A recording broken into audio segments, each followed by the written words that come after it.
Hello students, welcome to my channel concept of success.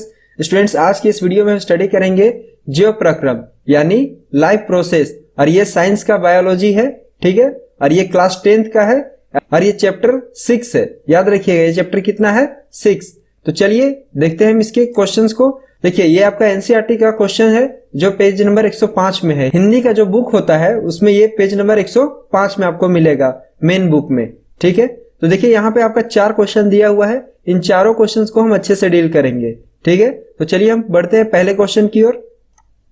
देखिए, question आया है हमारा, हमारे जैसे बहुकोशिकीय जीवों में, हम जैसे बहुकोशिकीय जीव होते हैं उनमें ऑक्सीजन की आवश्यकता पूरी करने में विसरण क्यों अपर्याप्त है।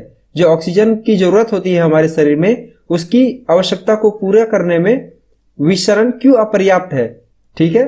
तो विसरण क्या होता है ना, विसरण है कि आपका किसी भी जीव के आर पार ऑक्सीजन का आना या कार्बन डाइऑक्साइड का निकलना, या हम बोल सकते हैं गैस का आना जाना, ये विसरण कहलाता है, ठीक है। तो ये जो है डायरेक्ट आपका आता है। देखिए, इसका जो स्किन होता है, ये आपका एक जीव है अमीबा, इसके स्किन में डायरेक्ट आ जाता है और यहाँ से रिएक्शन होने के बाद, ऑक्सीजन मिलने के बाद इसको, मतलब यहाँ कार्बन डाइऑक्साइड बना और वो कार्बन डाइऑक्साइड डायरेक्ट शरीर से बाहर निकल जाता है। तो हमें तो ऐसा नहीं होता है। तो यही है यहाँ क्वेश्चन कि हमारे जैसे बहुकोशिकीय जीवों में ऑक्सीजन की आवश्यकता पूरी करने में विसरण क्यों अपर्याप्त है। तो चलिए इसके आंसर को अच्छे से जानते हैं। देखिए, एक कोशिकीय जीवों की पूरी सतह पर्यावरण के संपर्क में रहती है। देखिए, ये जो एक कोशिकीय जीव है अमीबा पैरामेसियम, इसकी पूरी सतह पर्यावरण के संपर्क में रहती है, ठीक है।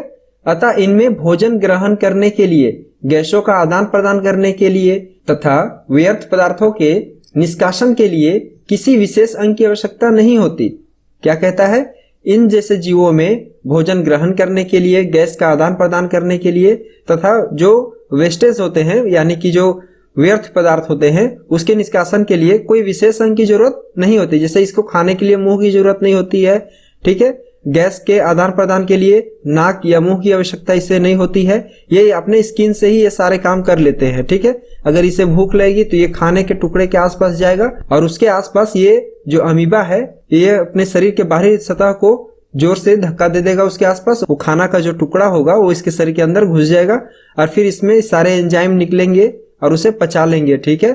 और पचने के बाद जो वेस्ट होंगे, वैसे पदार्थ जो नहीं पच पाते, वे शरीर के किसी अंग से ये बाहर निकाल लेगा, ठीक है। तो ये जो एक कोशिकीय जीव होते हैं वे विसरण के द्वारा अपने ऑक्सीजन की आवश्यकता पूरी कर लेते हैं। लेकिन हम हैं बहुकोशिकीय जीव। देखिए, यहाँ पे इंसेक्ट्स है, ह्यूमन बीइंग है यानी ह्यूमन बॉडी है, प्लांट बॉडी है। तो इन सभी में गैस का जो आदान प्रदान होता है यानी कि जो यहाँ पे ऑक्सीजन बोला गया है, तो हम लोग अपनी बात करेंगे ह्यूमन के बारे में यानी एनिमल्स के बारे में। तो गैस का आदान प्रदान यानी ऑक्सीजन का आदान प्रदान जो होगा वो साधारण विसरण पूरा नहीं कर पाता है, ठीक है। तो देखिए, इसे और अच्छे से पढ़ते हैं। परंतु बहुकोशिकीय जीवों में सभी कोशिकाएं अपने आसपास के पर्यावरण के संपर्क में नहीं रह सकती, ठीक है। देखिए, अब हमारा जो लंग्स है वो डायरेक्ट हमारे वातावरण के संपर्क में नहीं है, तो लंग्स में तो ऑक्सीजन जा नहीं सकता है। इसके लिए हमें क्या दिया गया है? ये नाक दिया गया है। इस नाक के द्वारा हम सांस लेते हैं और ये गले से होते हुए फेफड़ों में ये जाता है और फेफड़ों में आपका जो कनेक्शन रहता है ब्लड आने का, उस ब्लड में वो ऑक्सीजन मिल जाता है और वो ब्लड कहाँ जाता है? हमारे हार्ट में, और हार्ट से पूरा पंप होकर के पूरे बॉडी में जाता है और वहां से हर एक सेल में जो रिएक्शन होती है, वो रिएक्शन के बाद जो कार्बन डाइऑक्साइड रहता है, वो कार्बन डाइऑक्साइड वाला ब्लड हमारे हार्ट में आता है और हार्ट से फिर हमारे फेफड़ों में आएगा, फेफड़ों से फिर बाहर नाक से निकाल दिया जाता है। तो ये प्रोसेस होता है और हम इस तरह से ऑक्सीजन को लेते हैं अपने शरीर में। तो यहाँ पर देखिए, बहुकोशिकीय जीवों में सभी कोशिकाएं अपने आसपास के पर्यावरण के संपर्क में नहीं रह सकती। अतः साधारण विसरण बहुकोशिकीय जीवों में ऑक्सीजन की आवश्यकता की पूर्ति नहीं कर सकता, ठीक है। मतलब साधारण विसरण हमारे जैसे बहुकोशिकीय जीवों में ऑक्सीजन की आवश्यकता की पूर्ति नहीं कर सकता। इसलिए हमारे जैसे बहुकोशिकीय जीवों में ऑक्सीजन की आवश्यकता पूरी करने में विसरण अपर्याप्त है। मतलब क्या बोलता है कि हमारे से जो बहुकोशिकीय जीव होते हैं, ठीक है, मल्टीसेलर ऑर्गेनिजम्स जो होते हैं, उसमें जो विसरण होता है, डिफ्यूजन होता है, वो अपर्याप्त है ऑक्सीजन की आवश्यकता को पूरी करने में, ठीक है। तो उम्मीद है कि आपको ये क्वेश्चन अच्छे से समझ में आ गया होगा। अगर कुछ डाउट है तो आप कमेंट बॉक्स में जरूर लिखिए, आप कमेंट वहां पे जरूर लिखिए। कोई भी डाउट होता है आपको, ठीक है, मैं आपको सेटिस्फाई करने की पूरी कोशिश करूंगा। चलिए नेक्स्ट क्वेश्चन की ओर बढ़ते हैं। देखिए ये आपका आ गया है दूसरा क्वेश्चन। दूसरा क्वेश्चन क्या कहता है, कोई वस्तु सजीव है, इसका निर्धारण करने के लिए हम किस मापदंड का उपयोग करेंगे। यानी कि कोई वस्तु जीवित है तो उसे हम मेजर करने के लिए, पता लगाने के लिए किन किन चीजों का ख्याल रखेंगे या किन किन मापदंडों का इस्तेमाल करेंगे, उपयोग करेंगे। तो देखिए यहाँ आंसर है, कोई वस्तु सजीव है या नहीं यह जानने के लिए हम प्रायः कुछ सामान्य मापदंडों का ध्यान रखते हैं। जैसे सजीव वस्तु सांस लेती है, उत्सर्जन करती है, गति करती है, जनन करती है तथा वे समय के साथ क्या करती है, वृद्धि करती है इत्यादि। और भी बहुत सारे ऐसे एक्टिविटीज होते हैं। तो इससे पता चलता है कि कोई वस्तु सजीव है। ठीक है, इसका और क्या कहता है कॉन्सेप्ट, परंतु अति सूक्ष्म स्केल यानी आणविक स्तर पर होने वाली गति जो दिखाई नहीं देती। देखिए कुछ गति ऐसी होती है जो हमें दिखाई तक नहीं देती, उसे हमें महसूस ही करना होता है और इससे पता करना कठिन होता है कि वस्तु सजीव है या नहीं है। ठीक है, इसलिए उपरोक्त मापदंडों का उपयोग यह जानने के लिए किया जाता है कि दी गई वस्तु सजीव है या नहीं है। यानी कि अगर कुछ गति आणविक गति पे हो या मतलब बहुत धीरे धीरे सांस चल रहा हो, या आपका जो नर्व्स होता है, आपका जो ये धड़कन होता है बहुत धीरे धीरे चल रहा हो, या फिर आदमी बेहोश हो जाता है, तो उस टाइम पे इन सभी चीज का ही हम ख्याल रखते हैं कि किसी तरह से हम चेक करके उसे पता कर सके, डिटेक्ट कर सके कि वो जीवित है या नहीं है। ठीक है, तो देखिए जो लाइफ प्रोसेस होता है उसमें कुछ विशेष चीजें होती है। ट्रांसपोर्टेशन उनमें होता है, रेस्पिरेशन होता है यानी सांस लेते हुए, एक्सक्रिएशन यानी उत्सर्जन करते हैं, रिप्रोडक्शन यानी कि वे बच्चे को जन्म देते हैं, उनमें जनन की प्रक्रिया होती है। मेटाबॉलिज्म, मेटाबॉलिज्म क्या होता है, देखिए metabolism is the chemical reactions in the body cells. Body के जो सेल्स होते हैं उसमें केमिकल रिएक्शन होता है that change food into energy. जो हम फूड खाते हैं उसे एनर्जी में चेंज होता है, मतलब चेंज करता है। तो देखिए ये जो आपका पाचन क्रिया होती है उसमें क्या होता है, हम फूड खाते हैं और वहां से फूड से हमें पूरे बॉडी में एनर्जी मिलती है सेल्स में जाते हुए। ठीक है, तो ये हो गया आपका मेटाबॉलिज्म। और है आपका न्यूट्रिशन। न्यूट्रिशन यानी जो हम भोजन खाते हैं उससे हमें जो एनर्जी मिलती है उससे हम क्या बोलते हैं, न्यूट्रिशन बोलते हैं। ठीक है, तो आप सिंपली इतना ध्यान में रखेंगे कि कोई वस्तु सजीव है या नहीं। अगर सजीव है तो उसमें ये सारे प्रक्रियाएं होंगी, यानी कि वह गति करेगा, उत्सर्जन करेगा, सांस लेगा और जनन करेगा, और वही समय के साथ क्या करेगा, वृद्धि करेगा। ठीक है, तो आप आंसर लिख सकते हैं। जिस तरह से आपका क्वेश्चन पूछा जाएगा आप उतना ही आंसर लिखोगे। अगर ये ज्यादा नंबर का क्वेश्चन आएगा यानी कि 3 नंबर का आ जाएगा तो आपको सारा डिटेल्स लिखना होगा। और अगर 1 नंबर में कोई पूछ दे या 2 नंबर में थोड़ा सा आपको लिख देना होगा। ठीक है, 3 लाइन या 3 लाइन 2 लाइन जो भी आपका आता है इस तरह से आप लिख दोगे। ठीक है, ये सारे कॉन्सेप्ट को लिख दोगे। मेन कॉन्सेप्ट आपका यही है। ठीक है, चलिए आगे बढ़ते हैं। देखिए ये आपका तीसरा क्वेश्चन है स्क्रीन पे। किसी जीव द्वारा किन कच्ची सामग्रियों का उपयोग किया जाता है, मतलब कोई जीव है वो किन कच्ची सामग्रियों का उपयोग करता है। तो देखिए प्रत्येक जीव को ऊर्जा की आवश्यकता होती है। जैसा कि आपको पता है कि जितने भी जीव हैं इस दुनिया में उन सभी को ऊर्जा की आवश्यकता होती है, जिसके लिए कच्चे पदार्थ के रूप में, भोजन के रूप में कार्बनिक पदार्थ, ऑक्सीजन, जल व अन्य पदार्थ की आवश्यकता होती है। ठीक है, जो अधिकांश कार्बन अणुओं पर आधारित है।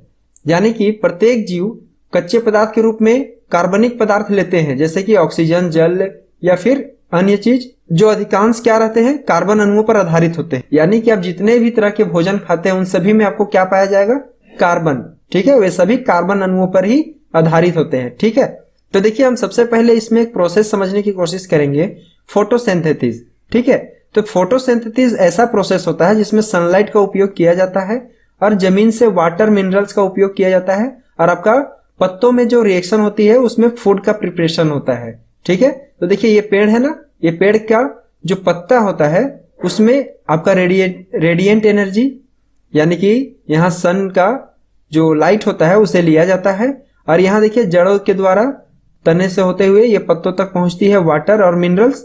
तो देखिए ये पत्तों में आपका फूड का प्रिपरेशन होता है। ठीक है, और यहाँ से ऑक्सीजन निकलता है, कार्बन डाइऑक्साइड को लिया जाता है, वो भी कहां से लिया जाता है, वातावरण से। तो इस तरह से पेड़ पौधे अपना भोजन बनाते हैं फोटोसिंथेसिस के प्रोसेस से। यानी कि इस प्रोसेस को हम क्या बोलते हैं, फोटोसिंथेसिस। और इनमें कच्ची सामग्रियों का उपयोग किया गया है। ठीक है, कच्ची सामग्री या मतलब डायरेक्ट नेचर से ले जाना। ठीक है, डायरेक्ट नेचर से इस्तेमाल कर लेना पदार्थों को हम क्या बोलते हैं, कच्ची सामग्री। अब यहाँ पर देखिए एक फिगर दिखाया गया है, इन घास को, पेड़ पौधे जो दिख रहे हैं, इन्हें भी एनर्जी की जरूरत पड़ती है। तो energy from the sun goes into grass, ठीक है, मतलब ग्रास में एनर्जी जो है कहां से मिल रही है, सनलाइट से मिल रही है। Energy from grass goes into the cow, और यहाँ पे देखिए काउ में क्या जा रहा है, घास से एनर्जी जा रही है। और यहाँ पे देखिए आपको यहाँ पे एक ह्यूमन बीइंग दिखाया गया है जिसमें कि ये कुछ खा रही है और इसे इस खाने के द्वारा एनर्जी मिल रही है, ठीक है। तो आपको सिंपली इतना लिख देना है, ठीक है। ये सारे आपके कंसेप्ट को क्लियर करने के लिए मैं बताया हूं, ठीक है। आप इतना लिख दोगे आपका काम हो जाएगा, ठीक है। तो चलिए बढ़ते हैं अगले क्वेश्चन की ओर।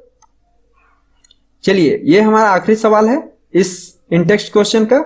देखिए, जीवन के अनुरक्षण के लिए आप किन प्रक्रमों को आवश्यक मानेंगे, यानी कि जीवन के अनुरक्षण के लिए यानी मेंटेनेंस के लिए किन प्रक्रमों को आप आवश्यक मानेंगे। तो चलिए इसके आंसर को जानते हैं। जीवों में जीवन के अनुरक्षण प्रक्रम को बनाए रखने के लिए ऊर्जा की आवश्यकता होती है, जैसा कि पिछले क्वेश्चन में हमने पढ़ा था। इसका भी क्वेश्चन कुछ उसी टाइप से होगा। इस ऊर्जा के स्रोत को भोजन द्वारा शरीर के अंदर लेने के प्रक्रम को क्या कहते हैं, पोषण। यानी जो हम भोजन लेते हैं, भोजन में जो पोषण लेते हैं उसे हम क्या बोलेंगे, पोषण बोलेंगे। इसी प्रकार श्वसन, उत्सर्जन तथा जनन प्रक्रम भी अनुरक्षण के लिए आवश्यक है। इसी प्रकार सांस लेना यानी कि श्वसन, सांस लेना, ठीक है, उत्सर्जन, जनन, ये सभी प्रक्रम अनुरक्षण के लिए क्या है, आवश्यक हैं, ठीक है। तो यहाँ पर मैं फिर से इस फिगर को समझा देता हूं।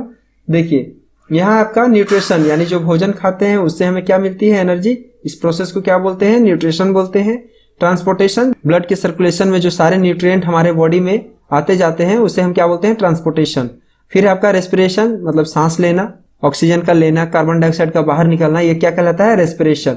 और यहाँ एक्सक्रिएशन, जैसे हम जो भी भोजन खाते हैं, जो वेस्ट मटेरियल होते हैं जिससे हम शरीर से बाहर निकाल देते हैं, ठीक है, उसे हम क्या बोलते हैं, एक्सक्रिएशन। और ये देखिए आपका है रिप्रोडक्शन। रिप्रोडक्शन में क्या है आपका, ये स्पर्म जो है सो एग से मिलती है और यहाँ पर रिप्रोडक्शन का प्रोसेस स्टार्ट हो जाता है, ठीक है। फिर है आपका यहाँ मेटाबॉलिज्म। मेटाबॉलिज्म में पहले बता चुका हूं। देखिए मेटाबॉलिज्म क्या है आपका, is the chemical reaction in the body cells. Body के सेल में एक केमिकल रिएक्शन होती है that change food into energy. जो फूड होते हैं वो एनर्जी में कन्वर्ट हो जाते हैं, ठीक है। तो आपको अगर ये वीडियो अच्छी लगी हो और आपको इस तरह की और वीडियो चाहिए तो आप कमेंट बॉक्स में जरूर लिखें कि आपको इस तरह की वीडियो चाहिए, आपको अच्छी लगती हो ऐसी वीडियो तो लाइक करें और नेक्स्ट टॉपिक का डिमांड करें। आप आपके रिकमेंडेशन के ऊपर मैं वीडियो बनाऊंगा, ठीक है। और इस तरह के और भी किसी चैप्टर से आपको प्रॉब्लम होती है तो आप हमें कमेंट करें, मैं आपके लिए वह वीडियो जरूर बना के दूंगा, ठीक है। तो उम्मीद करता हूं कि आपको ये वीडियो पसंद आया होगा। अगर पसंद आया है तो चैनल को सब्सक्राइब कर ले हमारे साथ जुड़े रहने के लिए, और हमारे चैनल का नोटिफिकेशन सबसे पहले पाने के लिए बेल आइकन को जरूर दबाएं, ठीक है। और लाइक जरूर करें वीडियो को, आपके लाइक से हमें मोटिवेशन मिलती है, ठीक है। इस वीडियो में इतना ही, मिलते हैं आपसे अगली वीडियो में।